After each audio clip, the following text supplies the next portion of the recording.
The fluorescent lights in operating room 3 buzzed with that particular frequency that marked 2:17 a.m., the hour when exhaustion pressed heaviest on everyone except those who'd learned to function beyond it. Dr. Iris Vance adjusted her surgical mask and pulled her hair back into the tight bun she'd worn for 6 years in places most of these people couldn't imagine. Her hands moved through the scrub protocol with economy that came from repetition, under circumstances where wasted seconds meant wasted lives. She was 34 years old and technically a first-year resident, which made her the oldest person at her level by nearly a decade. The other residents whispered about it. She knew they did. She didn't care. Dr. Graham Ashford entered the scrub room, already gowned, his silver hair perfectly positioned despite the armor.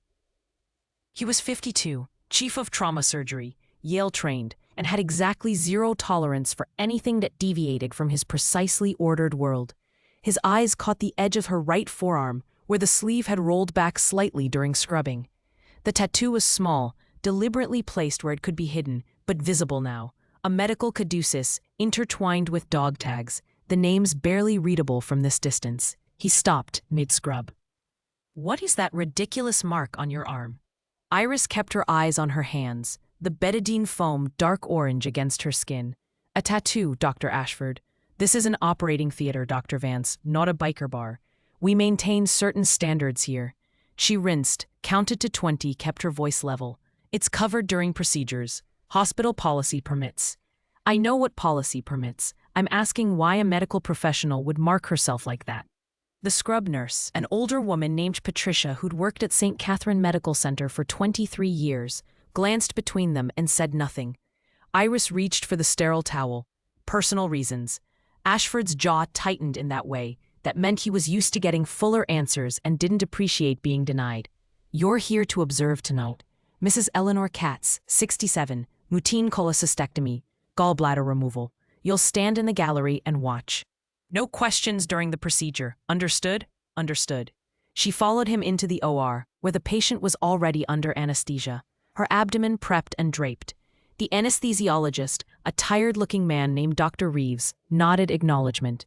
2 nurses flanked the table, instruments arranged with geometric precision. Iris took her position in the observation area, elevated slightly, where medical students and junior residents were meant to watch and learn without interfering. But she wasn't watching the way they would. Her eyes tracked Mrs. Katz's vitals on the monitor. BP 142/88, pulse 91, oxygen saturation 97%. High normal for pre-op anxiety, but the pulse was climbing.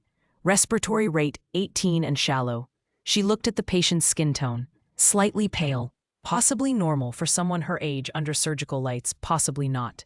Ashford made his first incision, clean and confident, the movements of someone who'd done this procedure hundreds of times. He was good. She could see that. Technically proficient, textbook perfect. The gallbladder was inflamed, but not critically. Standard presentation. But something was wrong. Iris felt it the way she'd learned to feel it in places where lab results took hours you didn't have, and diagnostic imaging was a luxury. The patient's breathing had changed, subtle but present. The pulse was 104 now, still within acceptable range, but trending wrong. She studied the exposed tissue. There, slight discoloration around the hepatic duct, not normal inflammation. Something deeper, Dr. Ashford. He didn't look up, continuing his dissection. "Observation means silence, Dr. Vance. The patient's temperature has increased 0.7 degrees in 4 minutes. Pulse is climbing. I think, you think. You're here to watch, not diagnose." Patricia, the scrub nurse, handed him the laparoscopic scissors without being asked. Perfect rhythm.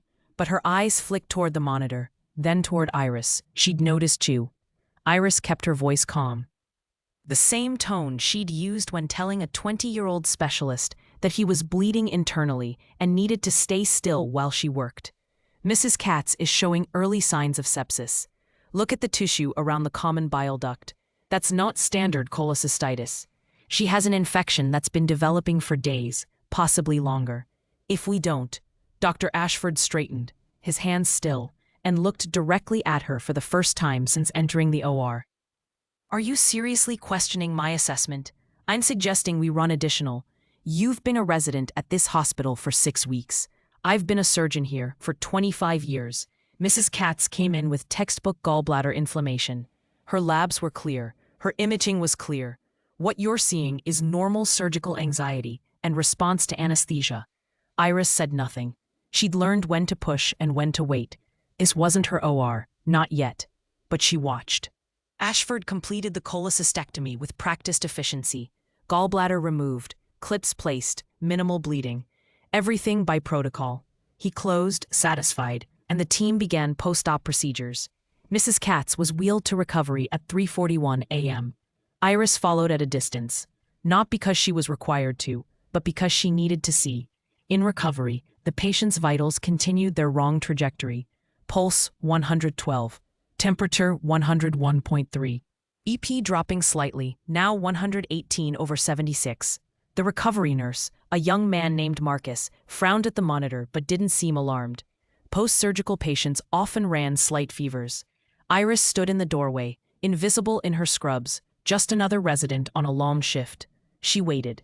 At 4:52 a.m., Mrs. Katz's temperature spiked to 102.8. Her pulse hit 127. Her blood pressure dropped to 94/58. Marcus paged the attending. Iris was already moving. By the time Dr. Ashford arrived, Iris had started a second IV line and drawn blood for cultures. She'd ordered a CT scan and administered broad-spectrum antibiotics. Ashford stared at her, then at the patient, then at the monitors, showing clear signs of septic shock developing. "Wait. Did you do what needed to be done? She has an abscess, likely perforated days ago, walled off. But the surgical stress broke it open. It wasn't visible during the procedure because it was posterior to the hepatic flexure. The CT will confirm it. You don't have the authority. She'll be dead in 2 hours if we wait for authority." Their eyes met. His were furious. Hers were steady. The CT came back 17 minutes later. Abscess 4 centimeters, exactly where Iris said it would be. Mrs. Katz went back into emergency surgery at 5:34 a.m. Ashford drained the abscess, debrided the infected tissue, and placed surgical drains. The patient stabilized by 7:15 a.m. Iris stood in the hallway outside the OR, still in her scrubs, watching through the window as the team completed the procedure. Liam Chen, one of the ER nurses, walked past carrying a tablet, then stopped. He was 29, compact build, with a unit patch tattoo visible on his left shoulder when he wore short sleeves. He looked at her, then at the OR, then back at her. "You called that an hour before anyone else saw it. Training." He studied her for a moment longer. "That's not normal training." Iris met his eyes. He was former military. Navy, if she had to guess. Corpsman, probably. He'd know the difference between someone who learned from textbooks and someone who learned from necessity. She didn't confirm or deny. Liam nodded slowly, filed something away in his mind, and continued down the hall. Inside the OR, Dr. Ashford was closing.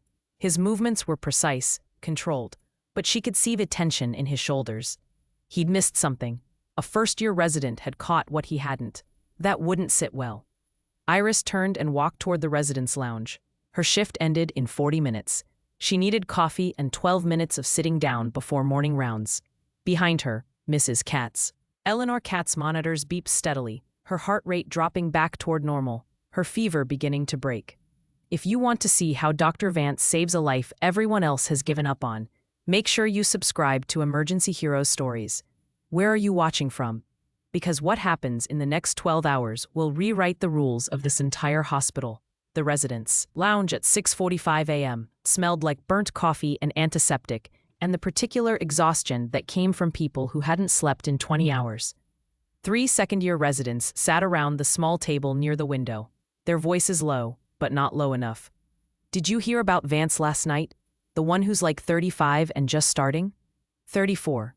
She apparently diagnosed sepsis before Ashford even saw it. Dr. Maya Patel, second year, surgical track, leaned back in her chair and shook her head.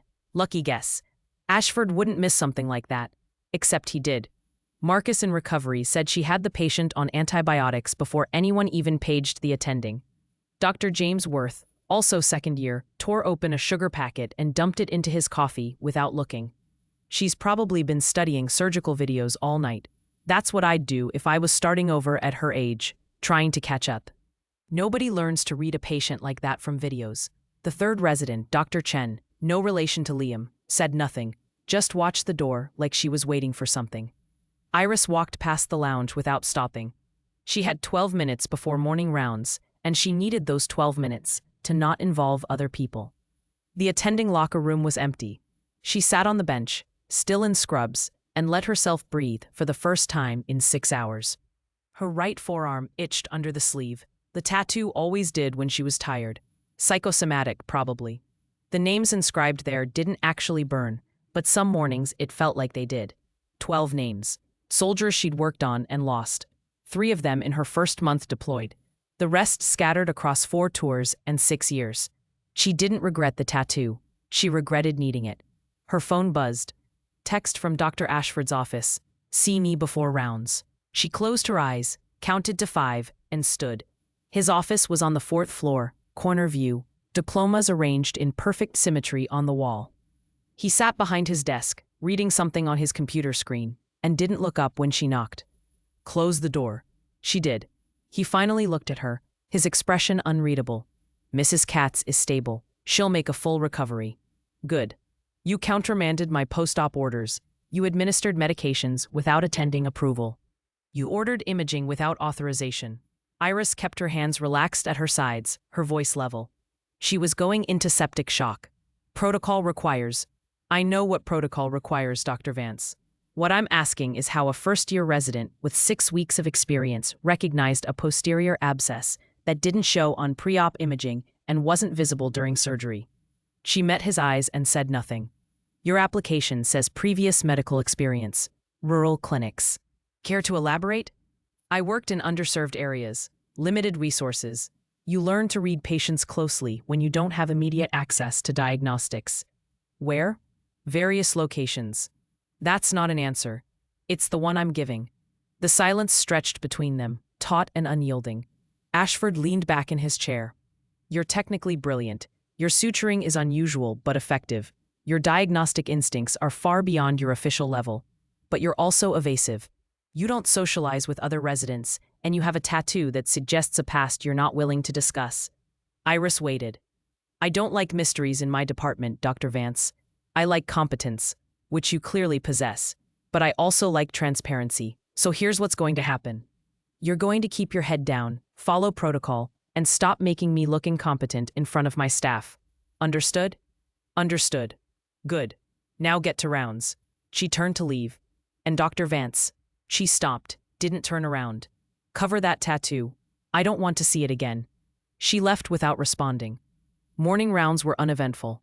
15 patients, standard post-op checks, nothing requiring more than routine care. Iris stayed quiet, made notes, asked no questions. At 11:23 a.m., the ER paged a consult to surgery. 14-year-old male Kevin Park, skateboarding accident, possible internal injuries, stable vitals, but complaining of severe abdominal pain. Dr. Ashford assigned it to Iris. Simple evaluation, probably just bruising. Write up your assessment and page me if you find anything concerning. Consider it practice. She went down to the ER where Kevin lay on a gurney, his mother standing beside him, clutching her purse like it was the only stable thing in the room. The boy was pale, trying not to show how much pain he was in. Iris introduced herself, asked questions, listened to his answers and the spaces between them. Where does it hurt? Everywhere, but mostly here. He gestured vaguely to his left upper abdomen. Scale of 1 to 10? 8, maybe 9. She examined him carefully, her hands gentle but thorough. His abdomen was rigid, guarding. When she pressed lightly on his left side, he flinched hard. Then she smelled it. Faint, under the standard ER smell of disinfectant and floor cleaner, but present.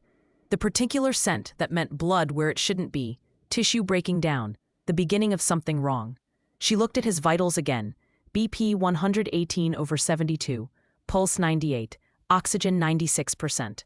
All within normal range for a scared teenager after an accident, but his skin was cool. His lips had the faintest gray tinge, and that smell. She stepped outside and paged Dr. Ashford.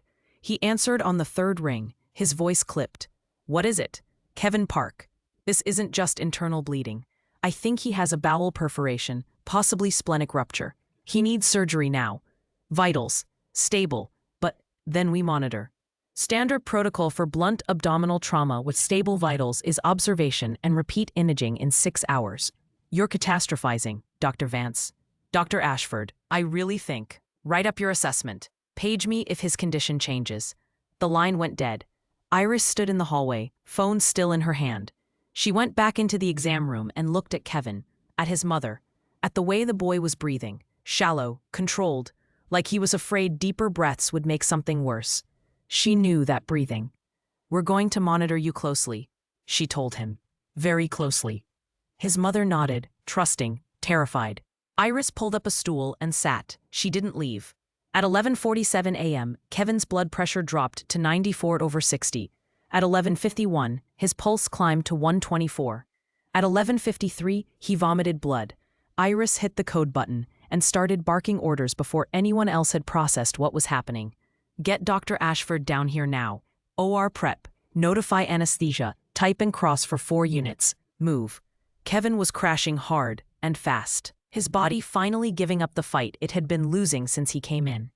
Dr. Ashford arrived at a run, took one look at the monitors, at the blood, at Kevin's gray skin, and his face went pale.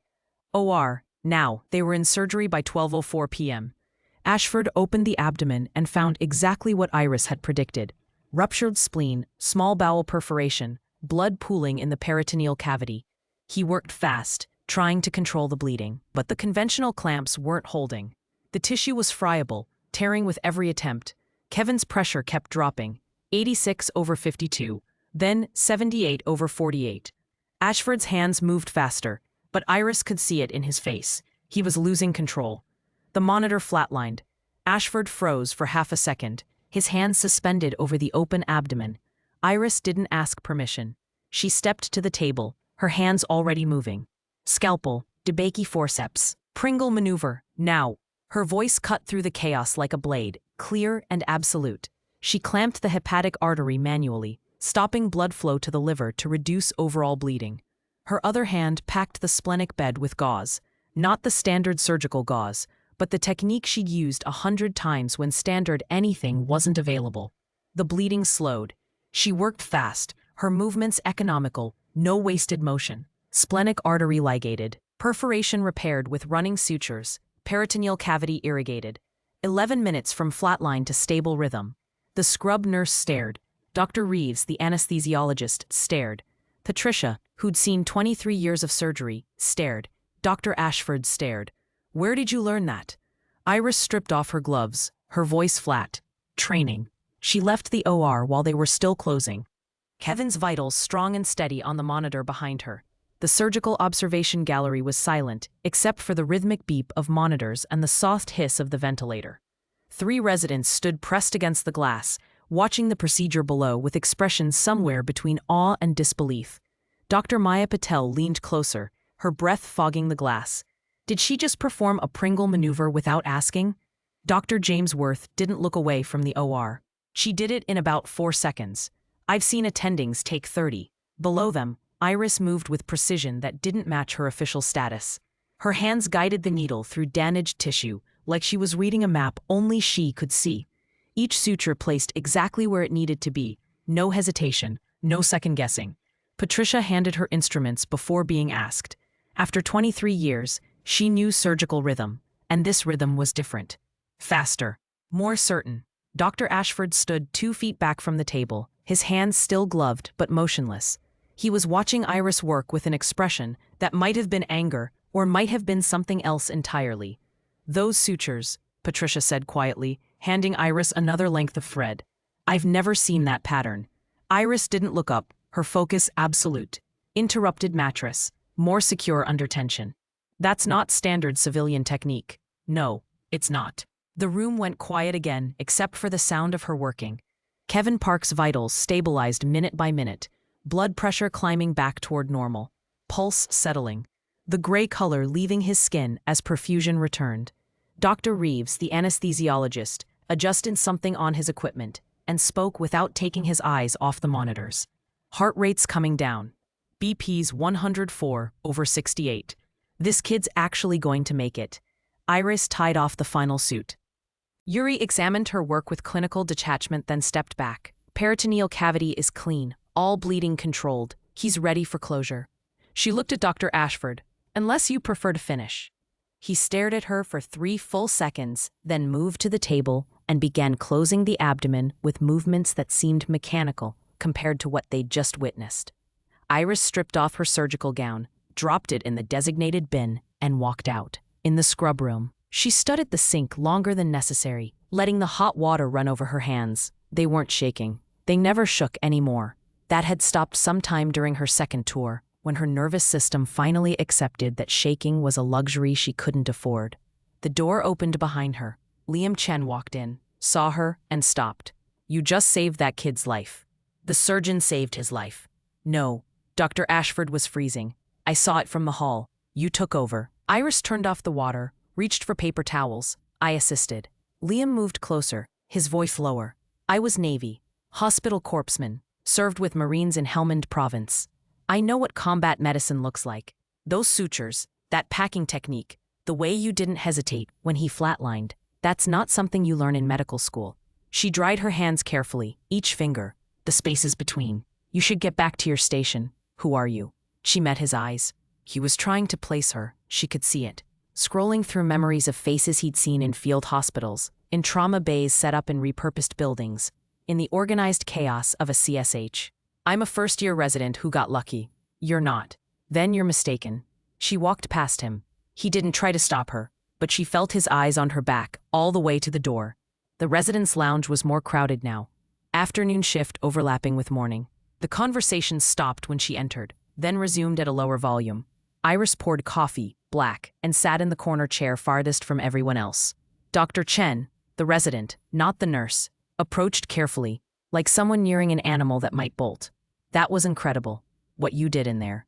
Iris sipped her coffee. It was terrible, burned and bitter. Dr. Ashford performed the procedure. He was about to call it. Everyone saw that. You stepped in and her hands moved, trying to capture what she'd witnessed. You knew exactly what to do. How? Experience. You're a first year. I'm also 34. Dr. Chen sat down across from her uninvited. Look, we're all trying to figure you out. You show up 6 weeks ago, older than most attendings were when they started residency. You don't talk about where you trained or why you're here. You do things in surgery that residents shouldn't be able to do. And now this. Iris set down her coffee. Am I being hazed, or is this an actual conversation? I'm just saying people are curious. People should focus on their own training. The door opened and Dr. Ashford walked in, still in his scrubs. The room went completely silent. Dr. Vance. My office. Now. She stood without hurry, followed him out. Behind them, the silence erupted into urgent whispers. His office felt smaller the second time. He closed the door, moved to his desk but didn't sit. Instead, he turned and looked at her with an expression she couldn't quite read. That surgery should have taken 3 hours minimum. You did it in 53 minutes. The team did it. Don't deflect. I've been a surgeon for 25 years. I've trained hundreds of residents. What you did in that OR wasn't training. It was experience, significant experience. I told you. You told me rural clinics. You told me limited resources. That doesn't explain military-grade trauma protocols. That doesn't explain suture patterns I've only seen in combat surgery journals. That doesn't explain how you knew exactly where to pack, how to control bleeding from a friable spleen, how to work that fast without compromising precision. Iris kept her face neutral. I study hard. He moved closer, his voice dropping. Your residency application came through standard channels. Medical degree from Johns Hopkins. Graduated 11 years ago. Then a gap. 7 years completely unaccounted for. No employment records. No published research. Nothing. Then 3 years ago, you show up doing volunteer work in free clinics. And now you're here, starting over. He paused. 7 years is a long time to be invisible, Dr. Vance. She said nothing. I want to know who you are. I'm a surgical resident. No, you're someone pretending to be a surgical resident, and I need to know why. Before Iris could answer, his pager went off. Then hers. Then the overhead system crackled to life. Trauma alert. Multiple casualties. Multi-vehicle collision. Interstate 5 North.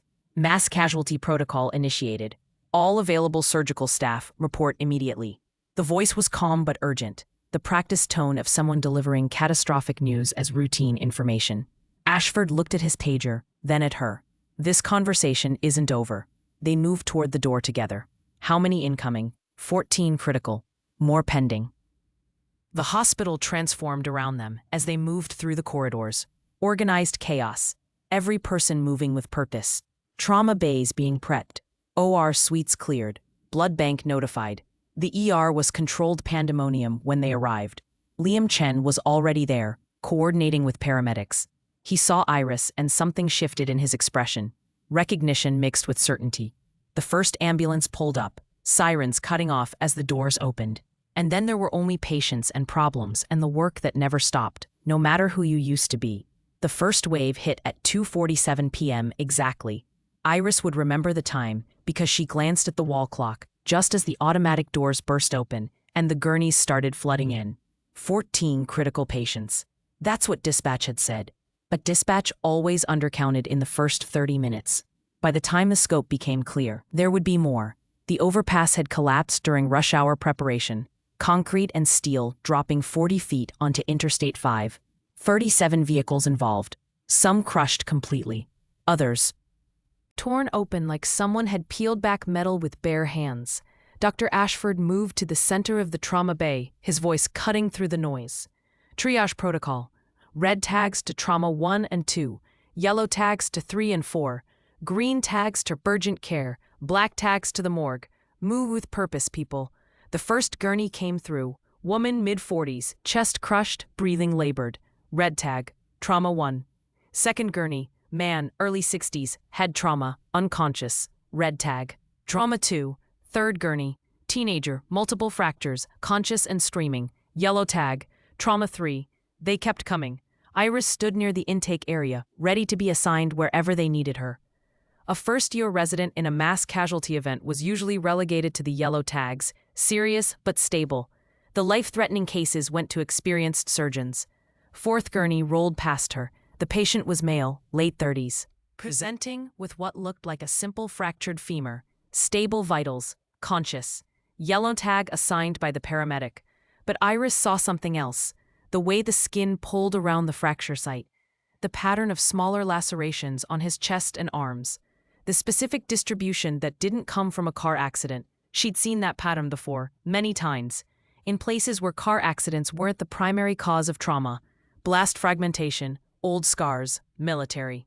The patient's eyes tracked across the chaos, taking in information with the systematic sweep of someone trained to assess threat levels. Even injured and strapped to a gurney, his situational awareness was active. His gaze landed on her and stopped. She felt the recognition like a physical thing, even though his face meant nothing to her. But there were thousands of faces from those years. She couldn't remember them all. Dr. Ashford appeared beside her, checking his tablet. Vance, take the stable one. Trauma bay 4. Fractured femur, no complications. Set it, splint it. Monitor for shock. Straightforward. She nodded, moved toward the gurney. The patient was still staring at her. Up close, she could see more. The scars weren't just blast pattern. There were surgical scars too. Field surgery. Quick and efficient. The kind that prioritized survival over cosmetic outcome. His wristband read, Jose Ramirez, 38, retired Army. She made her voice professional. Detached. Mr. Ramirez, I'm Dr. Vance. We're going to get you stabilized. His eyes narrowed slightly. Doctor, the word carried weight, like he was testing it. Yes, let's get you into Trauma 4. They wheeled him in. Liam Chen was already there, setting up monitoring equipment. He glanced at the patient, then at Iris, then back at the patient with an expression that said he'd noticed something too. Iris began her examination. Fractured femur, mid-shaft, closed fracture. No arterial compromise, distal pulses present, neurologically intact. Pain controlled with morphine administered by paramedics. Vitals, BP 138/84, pulse 88, oxygen saturation 98%, respiratory rate 16, all stable. Exactly what the triage tag indicated. But his breathing was wrong. Not obviously wrong. Just wrong enough. She placed her stethoscope on his chest, listened. Breath sounds equal bilaterally, but slightly diminished on the right. Could be positioning. Could be pain limiting chest expansion. Could be something else. She looked at his chest again, the old scars, the way he held himself. And there, barely visible under the grime and blood, a slight asymmetry to his chest wall. "Mr. Ramirez, have you had any trouble breathing?" "No." "Any chest pain?" "Just the leg." "Any previous chest injuries?" His eyes locked on hers. A long pause. "A few." She palpated his chest gently. He tensed when she pressed the right side. Third intercostal space. Subtle, controlled, but she felt it. "I think you're developing a pneumothorax. Small, but present. The accident must have re-injured old trauma. The paramedics cleared me for stable transport. They wouldn't have caught this yet. It's early." She turned to the monitor. His oxygen saturation had dropped to 96%. Barely noticeable. Within normal range for someone under stress. But trending wrong. "Liam, get me a chest x-ray portable. Now." Liam moved immediately, no questions. Ramirez was still watching her with that careful, evaluating expression. "You notice things other people don't. I'm thorough." "That's not thorough. That's experienced." She pulled out her phone, paged Dr. Ashford. He answered after 4 rings, his voice tight, with the controlled urgency of someone managing multiple critical patients simultaneously. "What is it, Vance?" "Ramirez in trauma 4. I think he has a developing pneumothorax. Early stage. I need imaging to confirm. His vitals? Stable, but oxygen saturation is dropping. Respiratory rate increasing. I can hear diminished breath sounds right side. Those are soft signs, Dr. Vance. I have 3 red tags actively trying to die on me. Monitor him. If his condition worsens significantly, page me again. Dr. Ashford, this is blast pattern scarring. He has previous chest trauma. The accident likely compromised. He's yellow tag. Focus on your patient. I'll reassess when I have bandwidth." The line cut off. Iris lowered the phone slowly. Ramirez spoke, his voice quiet. "You've seen blast injuries before." It wasn't a question. She didn't answer. The portable X-ray arrived. She positioned the plate, stepped back while the tech took the image. 60 seconds later, it appeared on the monitor. Small pneumothorax, right side, approximately 15%. Early stage, like she'd said. Manageable now, potentially lethal if it progressed. She looked at Ramirez. "You're going to need a chest tube." Across the trauma bay, another alarm went off. Then another. Dr. Ashford's voice rose above the chaos, calling for additional staff, additional blood, additional everything. They were drowning in casualties. Liam leaned closer to Iris, his voice low. "Ashford's not going to break away for a stable pneumothorax. Not with what's happening out there. Then we manage it here. You're not authorized to place a chest tube without attending supervision." She looked at the monitor. Ramirez's oxygen saturation was 94% now. Respiratory rate up to 22. Still technically stab. Still technically within the range where waiting was acceptable. But she'd waited before. She knew what happened when you waited too long. Ramirez coughed once, tried to hide the pain it caused. How long was he going to stay stable? "Liam, prep a chest tube kit, 28 French." Liam hesitated for exactly 2 seconds, then moved. Ramirez watched her prepare, his expression unreadable. "You know what you're doing." "Yes. That's not a first-year skill set." "No, it's not. Where did you learn it?" She met his eyes directly for the first time. "Where did you get those scars, Captain Ramirez?" He went very still. "How did you know my rank?" "The same way you know I'm not really a first-year resident." Silence stretched between them, heavy with recognition and shared understanding. Then Ramirez spoke, his voice barely above a whisper. "FOB Salerno, summer 2019. Alpha Company got hit hard. IEDs, small arms, the whole nightmare. We had 8 critical casualties. The combat surgeon worked for 19 hours straight. Saved every single one of us." He paused. "That surgeon had red hair, wore it in a tight bun, had hands that didn't shake even when the mortars were landing 50 meters out." Iris said nothing. That surgeon's name was Major Iris Vance. Across the room, Liam Chen stopped moving, his head turning sharply toward them. Ramirez kept talking, his eyes locked on hers. "You operated on me. Removed shrapnel from my chest cavity.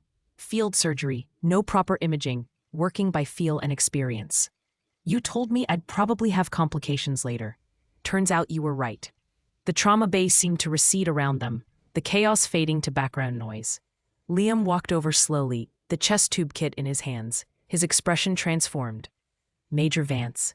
She closed her eyes briefly, then opened them. Not anymore. The silence in Trauma Bay 4 lasted maybe 3 seconds. Then the monitor started screaming. Ramirez's oxygen saturation dropped to 88%. His breathing turned rapid and shallow. The small pneumothorax was progressing exactly as Iris knew it would. She moved without thinking, her hands already in motion. "Liam, open that kit. Betadine, local anesthetic, and I need you to hold him steady." Liam snapped into action, his movements precise. Former corpsman, just like she'd suspected. He knew exactly what to do without being told. "Captain Ramirez, I need you to stay calm. Your lung is collapsing. I'm going to place a chest tube. You'll feel pressure, but the local will handle most of the pain." Ramirez nodded, his jaw tight. He'd been through worse. They both knew it. Iris prepped the site, 5th intercostal space, mid-axillary line. Her hands moved through the procedure with the automatic precision of muscle memory built through repetition. Betadine swab, local anesthetic injection, scalpel for the incision. She was halfway through the procedure when the door burst open. Dr. Ashford stood there, his scrubs covered in blood, his face a mixture of exhaustion and fury. "What the hell are you doing?" Iris didn't stop, didn't look up. The tube was already through the chest wall, entering the pleural space, placing a chest tube. His pneumothorax progressed to 25%. He was decompensating. "You don't have authorization for unsupervised procedures." She connected the tube to the collection chamber, secured it with sutures. Air and small amounts of blood immediately began draining. On the monitor, Ramirez's oxygen saturation started climbing. 90%, 92%. "He does now." Ashford stepped into the room, and she could see other staff members gathering in the doorway, drawn by the confrontation. "This is completely unacceptable. You're a first-year resident. You don't perform procedures without direct attending supervision. You don't make autonomous clinical decisions. You don't, Dr. Ashford." Ramirez's voice cut through the tirade, quiet but carrying absolute authority. The voice of someone used to being heard. "This doctor saved my life, right now. And 6 years ago in Afghanistan, when I had shrapnel in my chest and we were under active fire." Ashford stopped mid-sentence. "What?" Ramirez looked directly at Iris, then back at Ashford. "Major Iris Vance, United States Army Medical Corps, Special Operations Surgical Team. She operated on 8 of us that day, in a field hospital with mortars landing close enough to shake the instruments off the trays." The gathering crowd in the doorway went completely silent. Ashford stared at Iris, his expression shifting through confusion, disbelief, and something that might have been understanding. "You were military, 4 tours, 6 years. Why didn't you put that in your application?" "Because I wanted to learn civilian medicine. Because I was tired of making life or death decisions in places where death usually won. Because some doors close for good reasons." Her voice was steady, but Liam heard the fracture underneath it, the thing she wasn't saying. Ashford opened his mouth to respond, but the overhead system crackled to life again. "Trauma alert level 1, 19-year-old male, ejected from vehicle. Penetrating chest trauma, suspected cardiac involvement. Blood pressure 60/30, GCS 4. ETA 4 minutes. All available trauma surgeons to Bay 1 immediately." The words hung in the air like a death sentence. Those vitals meant the patient was nearly gone. GCS 4 meant barely conscious. Penetrating chest trauma with cardiac involvement meant the worst kind of injury. Ashford's face went pale. He looked at Iris, and she saw the calculation happening behind his eyes. He was already managing 3 critical patients. His hands were shaking slightly from adrenaline and exhaustion. And now this, the worst case he'd seen in months, maybe years. "Vance, I'm scrubbing in. It wasn't a request. You're a first year." She met his eyes with the full weight of everything she'd been hiding for 6 weeks, for 3 years. For however long she'd been pretending to be someone smaller than she actually was. "No. I'm Major Iris Vance. I've performed 89 documented combat surgeries. I've operated in conditions you can't imagine, with resources you'd consider barbaric. I've brought people back from clinical death because giving up wasn't an option." She paused. "And that kid coming through those doors in T. 3 minutes doesn't care about hospital hierarchy or residency protocols. He cares about surviving. So you can either help me save him, or you can write me up afterward. Your choice." The room was absolutely silent except for the monitors and the distant sound of sirens grow closer. Liam spoke quietly from beside Ramirez's bed. For the record, I served with Marines in Helmand Province. I've seen combat surgeons work. Major Vance has a reputation. They called her the one who doesn't quit. Another voice from the doorway, Dr. Maya Patel, the second-year resident. If she can save him, does it matter what year she is? Ashford looked around the room at faces watching him, waiting for his decision. Then he looked back at Iris. The patient arrives in 2 minutes. If you're scrubbing in, move now. She was already walking toward the door. Behind her, she heard Ramirez call out weakly, "Major, don't let that kid die." She didn't turn around, but her voice carried back to him. "I won't." The scrub room was empty. She worked through the protocol faster than standard, but no less thoroughly. Through the window, she could see the trauma bay being prepped. Blood products already standing by. Surgical trays open. The emergency thoracotomy kit visible on the side table. They were preparing for the worst. Dr. Ashford entered the scrub room, started his own prep. They worked in silence for 20 seconds. Then he spoke without looking at her. 6 weeks. You've been here 6 weeks and you let me think you were inexperienced. I am inexperienced. At civilian medicine. At working with abundant resources and established protocols. At not having to improvise with whatever's available. That's not inexperience. That's a different kind of expertise. Yes, why hide it? She rinsed her hands, the water running clear. Because when you're known for one thing, that's all anyone lets you be. I wanted to learn something new.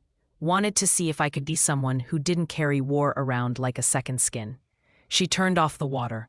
Turns out, I can't. The sirens were right outside now. Ashford finished his scrub, reached for the towel. Major Vance was your rank. What's your actual title? Your specialty?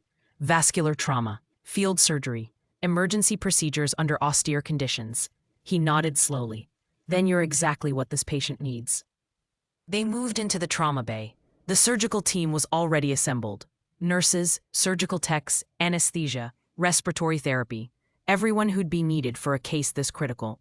Dr. Jainsworth stood near the door, his earlier skepticism completely gone, replaced with something like awe. Is it true? Your special operations surgical team? Iris pulled on her surgical gown, her movements economical. Was. The doors burst open. The gurney came through fast. Paramedics running beside it. One doing chest compressions, the other bagging manually. Blood everywhere. The patient's chest partially open from the accident itself. Clothing cut away, revealing the catastrophic injury underneath. Male, 19 years old. Michael Torres, according to the chart. College student. Whole life ahead of him. Dying on a gurney at 3:34 p.m. on a Tuesday afternoon. The lead paramedic rattled off vitals while they transferred him to the trauma bed. Penetrating chest trauma. Steering column fragment still partially embedded. Massive hemothorax. Lost pulse twice en route. Got him back both times. Last BP, 58/28. He's circling the drain. They moved him carefully, the fragment still protruding from his chest. It had penetrated just left of the sternum, angled toward the heart. Dr. Ashford looked at the injury, and Iris saw his face change, saw him recognize what she'd already seen. This wasn't survivable by conventional standards. He stepped back slightly, his voice quiet. Prep for organ donation protocol. Iris stepped forward. No. Ashford looked at her. Vance, look at that injury. Even if we could stabilize him, the damage. He's 19 years old. I'm not calling it. You don't have the authority. She turned to face him directly, and the entire room felt the shift. The civilian resident mask falling away completely, replaced by something forged under circumstances none of them had experienced. I'm Major Iris Vance, ND, United States Army Medical Corps. 4 tours, 89 documented saves under fire. I've operated on injuries that make this look manageable. I've brought back soldiers who were clinically dead because quitting wasn't an option. She paused, her voice dropping but somehow carrying more weight. I'm taking this case. Anyone who can't handle that can leave now. No one moved. She looked at Ashford. Are you with me, or do I work alone? He stared at her for 3 long seconds. Then he stepped back to the table. Tell me what you need. Iris looked at Michael Torres, at the metal fragment protruding from his chest, at the blood pooling beneath him, at the monitor showing vitals that meant he had minutes at most. She'd seen worse. That was the terrible truth. She'd seen worse and saved them anyway. We're doing a clamshell thoracotomy, here, now. No time for the OR. The room reacted like she'd suggested surgery in the parking lot. A clamshell thoracotomy in the ER was the last resort procedure, reserved for patients who were essentially dead. It meant opening the entire chest cavity, spreading the ribs, exposing the heart and lungs completely. It was brutal. It was desperate. And it was Michael's only chance. Dr. Ashford's face showed the internal calculation happening. Protocol said move to the OR. Reality said the patient would die before they got there. He nodded once. Do it. Iris turned to the team, her voice cutting through the chaos with absolute clarity. I need a thoracotomy tray, 4 units of O-negative blood immediately, vascular clamps, rim spreaders, and someone on manual cardiac massage the second I expose the heart. Patricia, you're on instruments. Liam, respiratory support. Dr. Ashford, I need you on vascular control. Everyone moved at once, the organized chaos of a trauma team that knew the stakes. She took the scalpel from Patricia's hand, starting bilateral thoracotomy incisions. The blade moved across Michael's chest, left side first, then right, following the curve of the ribs. Blood welled up immediately. At least she worked through it, her hands steady, creating the access she needed. Rib spreaders. Patricia handed them over. Iris positioned them, began cranking them open. The ribs separated with resistance, the spreaders graining slightly under the force required. Michael's chest opened like a terrible flower, revealing the damage inside. The fragment had penetrated the pericardium and nicked the right ventricle. Blood filled the pericardial sac, compressing the heart, preventing it from beating effectively. Cardiac tamponade, massive and immediate. Jesus, someone whispered. Pericardium is full. I'm opening it now. She made a swift incision in the pericardial sac. Blood poured out, dark and thick, at least 400 milliliters.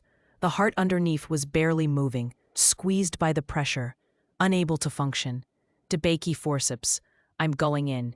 She reached into the chest cavity, her gloved hands cradling Michael's heart.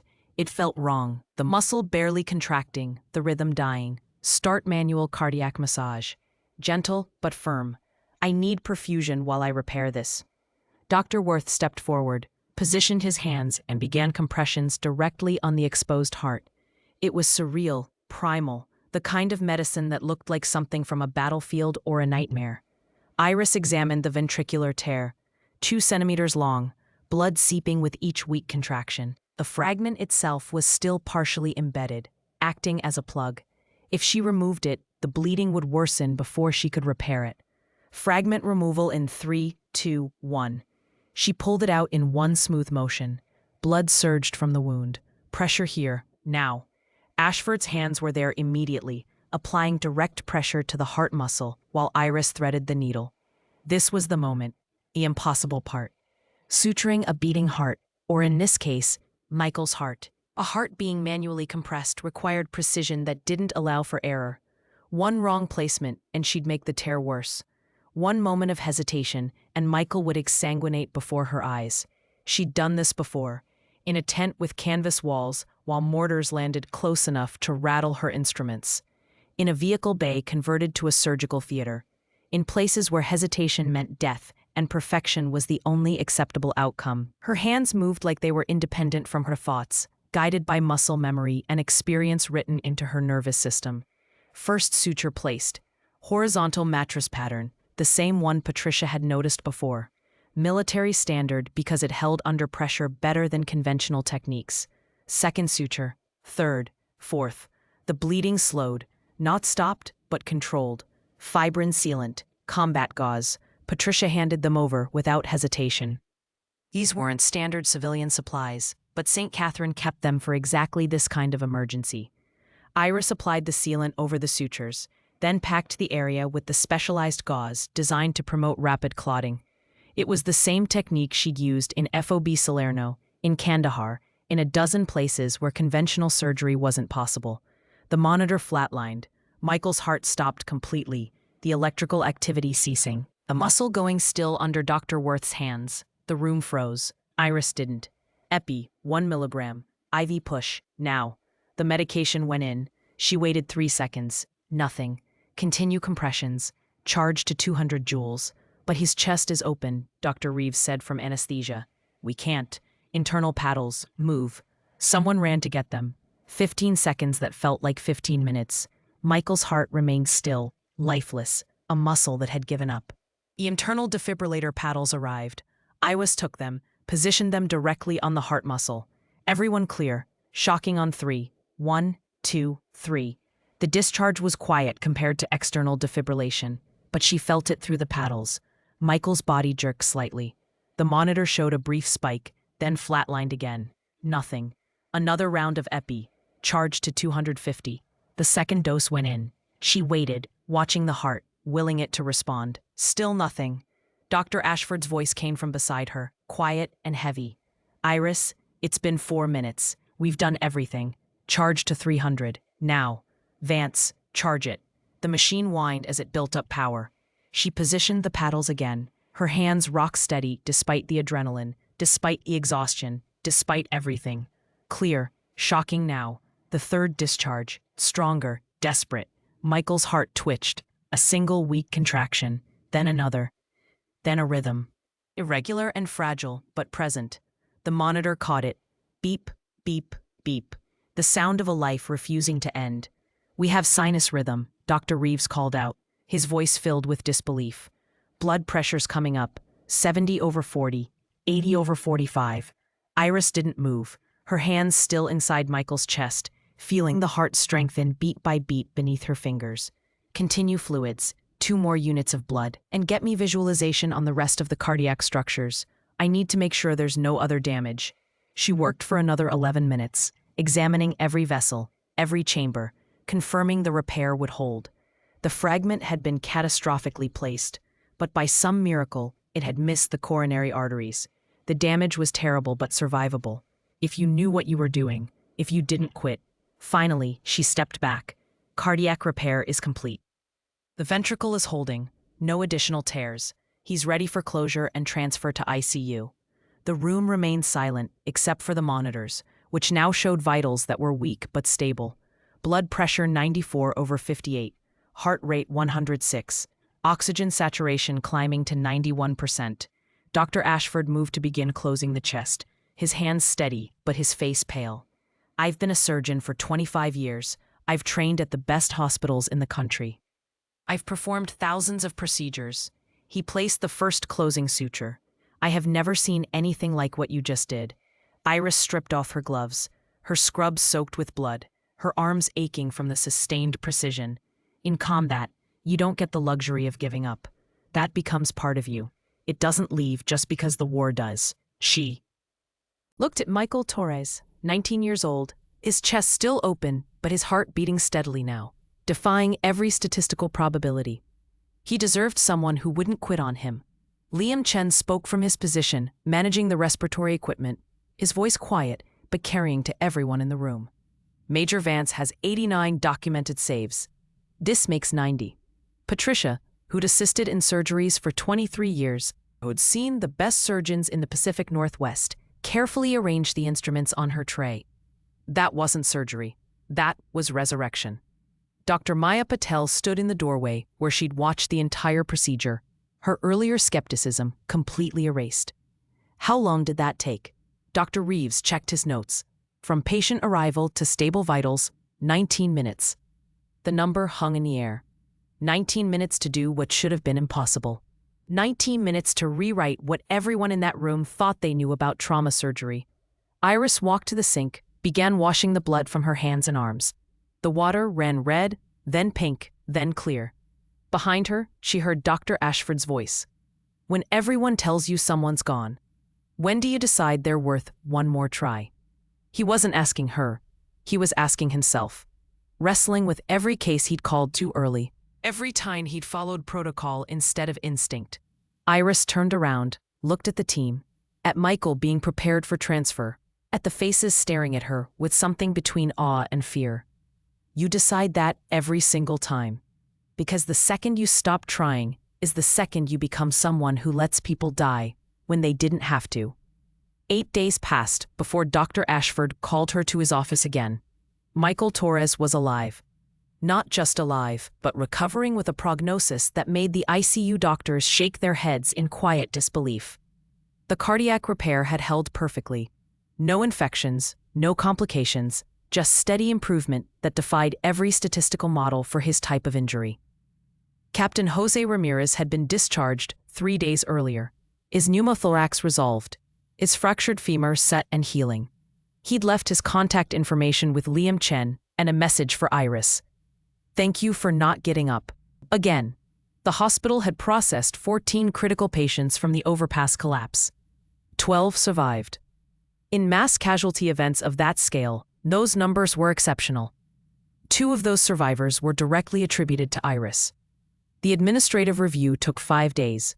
They pulled her records, verified her credentials, contacted the Department of Defense for her service documentation. Every claim checked out. Every procedure she'd performed was within her actual scope of practice, just not her official residency status. Now she sat across from Dr. Ashford in his office. Same chair as before, but everything felt different. He looked older than he had 8 days ago. Tired in a way that wasn't about lack of sleep. "I made assumptions," he said without preamble. "About your age. About your experience. About what that tattoo meant. I was wrong about all of it. You couldn't have known. I should have known better than to dismiss competence because it didn't fit my expectations. That's on me, not you." He opened a file on his desk, turned it so she could see. "This is your complete military record. I had to request it through official channels. It took 6 days to arrive, and most of it is redacted, but what's here is remarkable." He read from the document. Major Iris Vance, MD, United States Army Medical Corps, Special Operations Surgical Team, 4 tours of duty, Afghanistan, Iraq, Syria, Afghanistan again. 89 documented combat surgeries with 0 preventable deaths. 3 commendations for surgical excellence under fire. Developed what's now called the Vance Protocol for Hemorrhage Control in austere environments. Currently taught at military medical facilities worldwide. He looked up, and a court-martial in 2021 later overturned with full exoneration and honorable discharge. Iris kept her expression neutral. But something tightened in her chest. That part of the file she'd hoped would stay buried. Ashford continued reading. Incident occurred in Kandahar province. During an ambush on a civilian convoy, Major Vance was ordered by her commanding officer to evacuate and abandon wounded Afghan interpreters' children. She refused the order, remained under fire, and performed field surgery that saved both children. She was initially court-martialed for disobeying direct orders in a combat zone. He paused. The court-martial was overturned after testimony from 47 soldiers whose lives you'd saved testified on your behalf. International humanitarian organizations applied pressure. The children you saved spoke at the hearing. Iris said nothing. The memory of that day was sharp and clear. The sound of gunfire, the children's faces, the commanding officer screaming at her to leave them. The choice that ended her military career. Ashford closed the file. The same commanding officer who court-martialed you also blocked a recommendation for the Medal of Honor that had been submitted by Alpha Company after the FOB Salerno incident. That surprised her. She hadn't known about any medal recommendation. You were sabotaged, Dr. Vance, not because you were incompetent, but because you were right, and someone in authority couldn't handle being wrong. She found her voice. Why are you telling me this? Because you need to know that the reason you left the military wasn't because you failed. It was because you succeeded in the most important way possible. You saved lives even when ordered not to. That's not a failure of duty. That's the highest form of it. The silence stretched between them, heavy with things unspoken. Ashford leaned forward. I'm recommending you for an accelerated residency track. Your military experience counts as equivalent to 3 years of surgical training. With proper documentation and committee approval, you could complete your residency in 18 months instead of 5 years. Iris felt something shift inside her chest. 18 months. A pathway back to the work she knew, without pretending to be something smaller. There's more, he continued. I want you to design a trauma training program, military to civ. Ilian protocol integration. Everything you know about field medicine adapted for emergency departments. We'd implement it here first, then offer it to other hospitals. Why? Because what you did with Michael Torres should be teachable. Because there are other veterans with your skills who are probably driving trucks or working retail because they don't know how to translate their experience into civilian credentials. Because you've proven that military medicine isn't just battlefield chaos, it's refined expertise developed under the worst possible conditions. She thought about the combat medics and field surgeons she'd known. The ones who'd saved countless lives in impossible circumstances, then came home to a system that didn't recognize their training. The ones who'd given up trying to explain that their experience mattered. 3 conditions, she said. Name them. I design the curriculum. I choose my team. And the program is free for any veteran medical personnel who want to complete their civilian residency. Ashford didn't hesitate. Done. She felt something release in her chest, a weight she'd been carrying since Kandahar, since the court-martial, since she'd decided to hide who she really was. When do we start? You already have. Dr. Patel asked to work with you. So did Dr. Worth. Liam Chen volunteered to help coordinate with veteran outreach programs. Of course he did. Ashford stood, extended his hand across the desk. Welcome to St. Catherine Medical Center, Major Vance. Not as a first-year resident, but as what you actually are, one of the most experienced trauma surgeons we've ever had the privilege of working with. She shook his hand, the gesture formal but carrying genuine respect. One more thing, he said. That tattoo. The one I called ridiculous. She'd almost forgotten about that. The incident that started everything 8 days and a lifetime ago. 12 names. Soldiers you lost. Yes, I was wrong about that too. That's not ridiculous. That's evidence that you carry every life you couldn't save, which means you'll fight like hell for the ones you can. He paused. Don't cover it anymore. Let people see what it means to refuse to give up. 3 months later, the Vance Trauma Protocol was officially implemented at St. Catherine Medical Center. The program was straightforward. Take the lessons learned from military field medicine and adapt them for civilian emergency departments. Rapid triage under chaos. Improvise techniques when standard equipment failed. The mindset that giving up was never an option. Within 6 weeks, the hospital's severe trauma survival rate improved by 31%.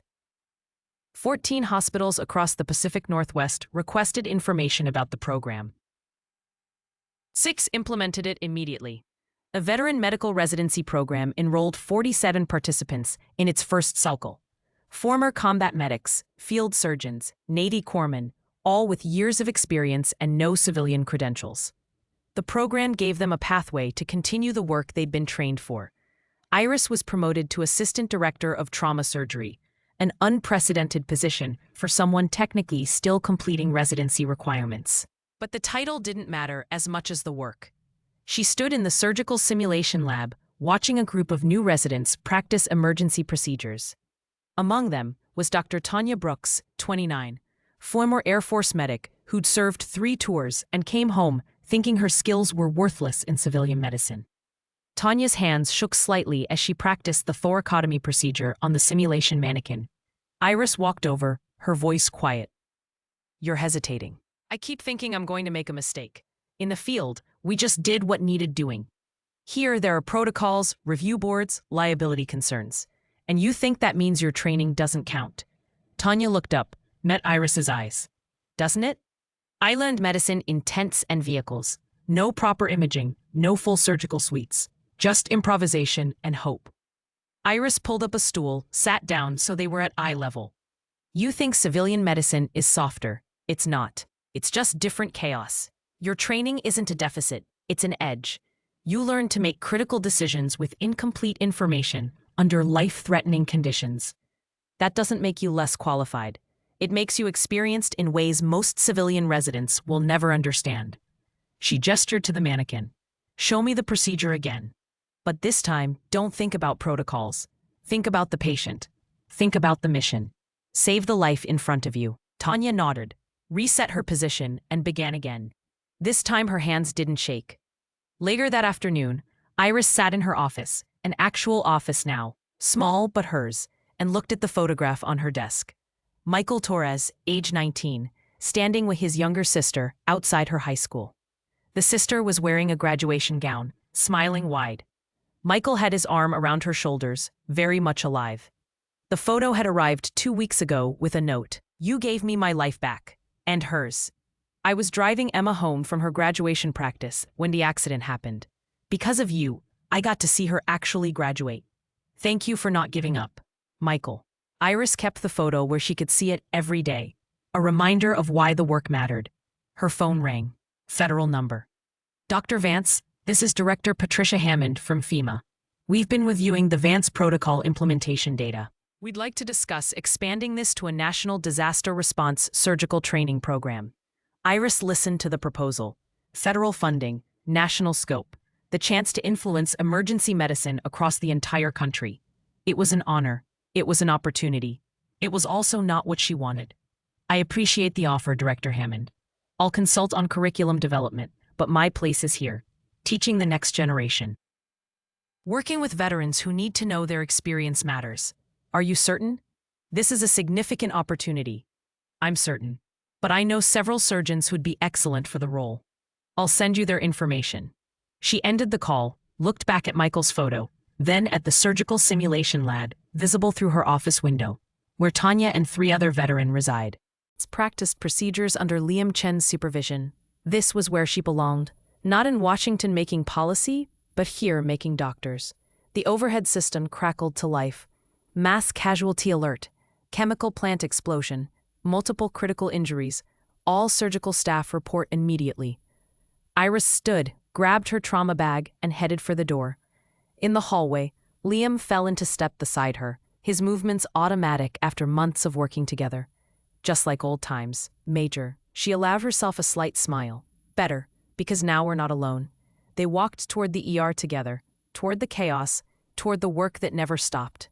Behind them, the veteran residents followed, confident and capable, carrying skills learned in the worst places and now saving lives in their own communities.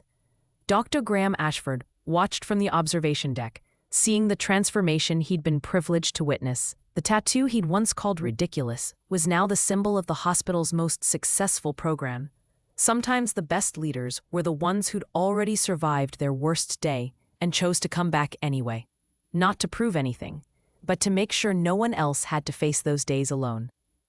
6 months after Michael Torres walked out of St. Catherine Medical Center, with a scar across his chest and a future he almost didn't have, the Vance Trauma Protocol had become standard practice in 31 hospitals across 4 states. The numbers told part of the story.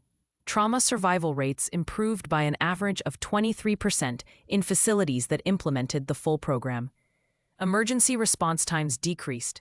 Complications from delayed treatment dropped significantly. But numbers never captured the whole truth. The real story was in the people. Dr. Tanya Brooks completed her accelerated residency and accepted a position as attending trauma surgeon at Seattle General. She brought with her the confidence that came from finally understanding that her military experience wasn't something to overcome, but something that made her irreplaceable.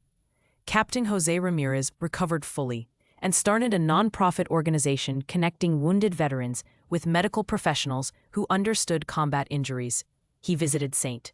Catherine twice a month, talking at patients who'd served, reminding them they weren't alone.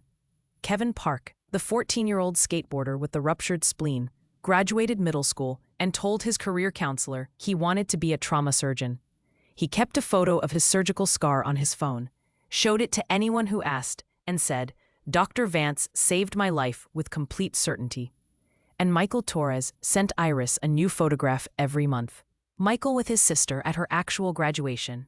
Michael back at college. Michael volunteering at a youth center. Michael living the life that almost ended at 19.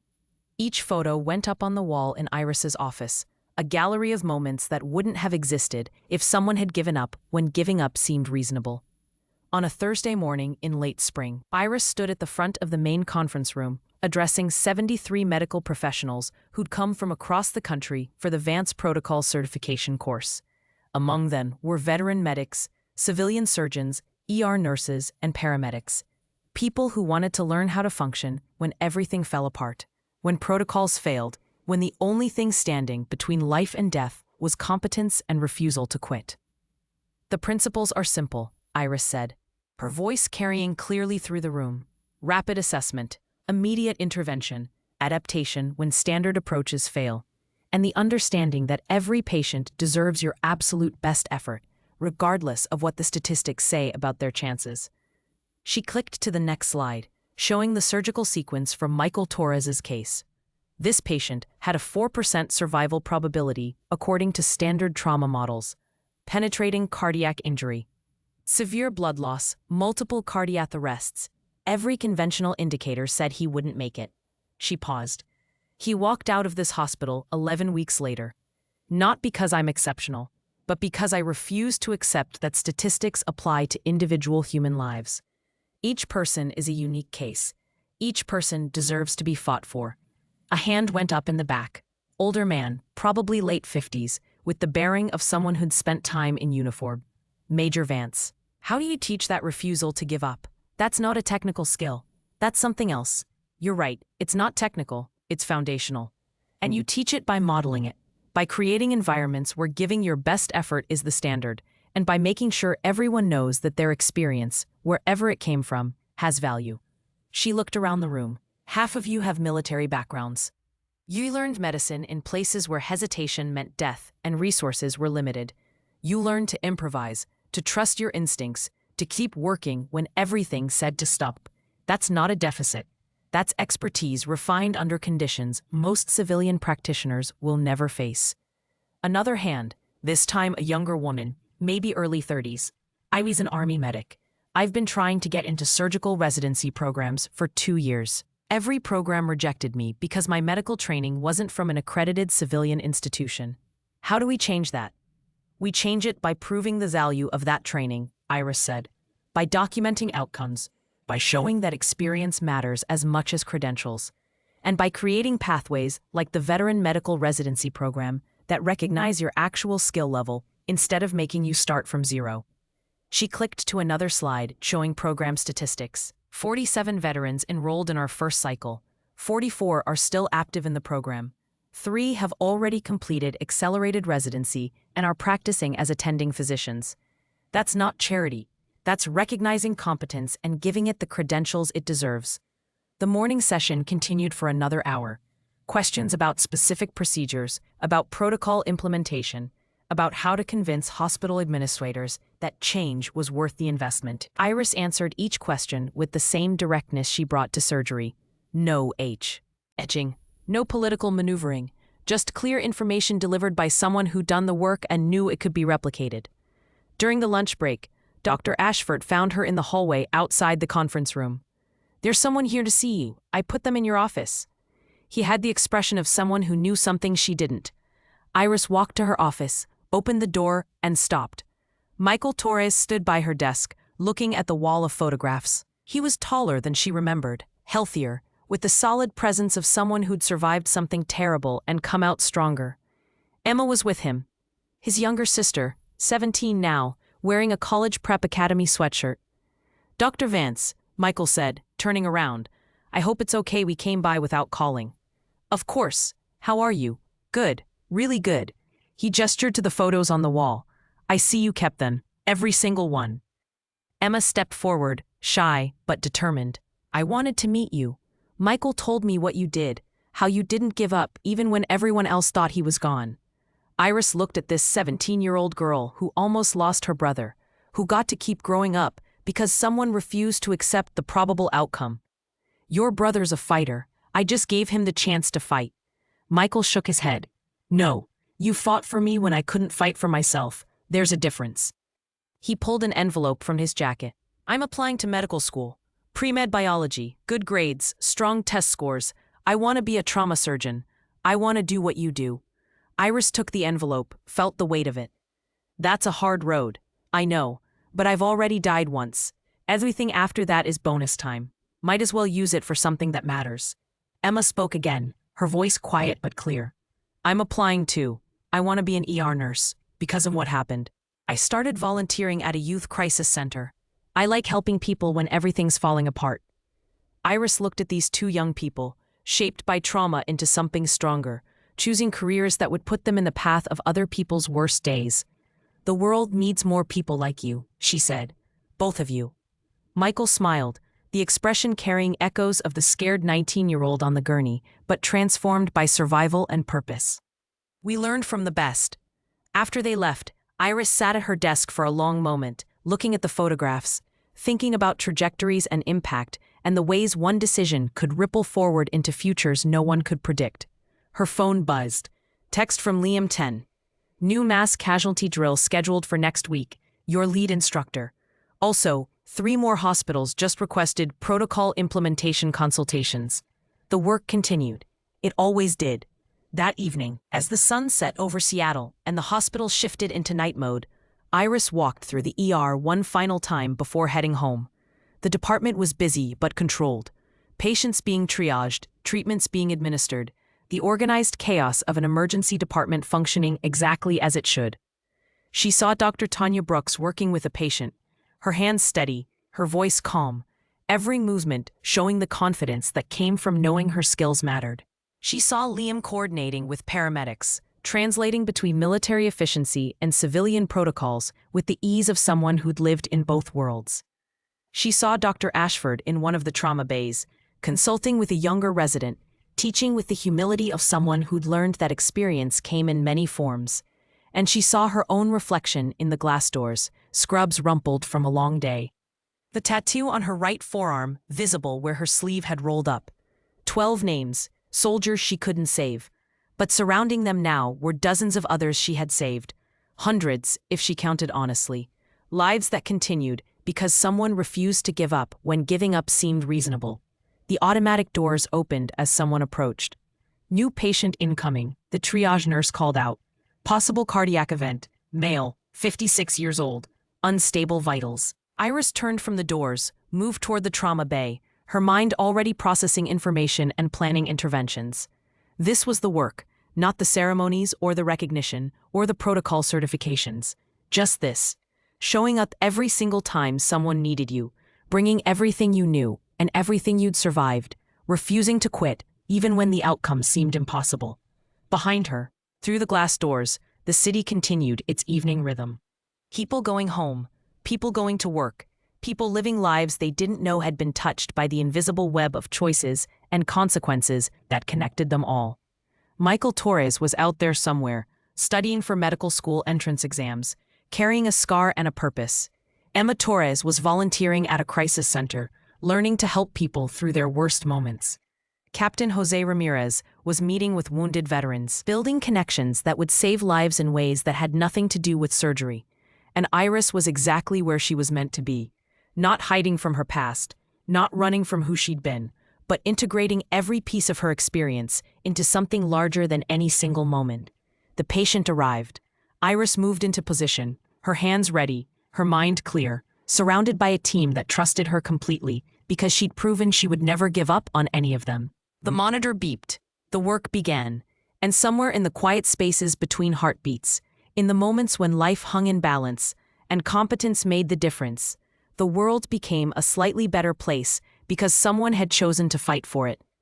"What is that ridiculous mark on your arm?" Dr. Ashford had asked 6 months ago. It was never ridiculous. It was a record of every life worth fighting for, a reminder that giving up was never an option, evidence that experience survived even when those who gave it to you didn't. It was who she was, who she'd always been, who she'd finally stopped hiding. Major Iris Vance, combat surgeon, civilian physician, teacher, lifesaver, just someone who refused to quit when quitting seemed reasonable.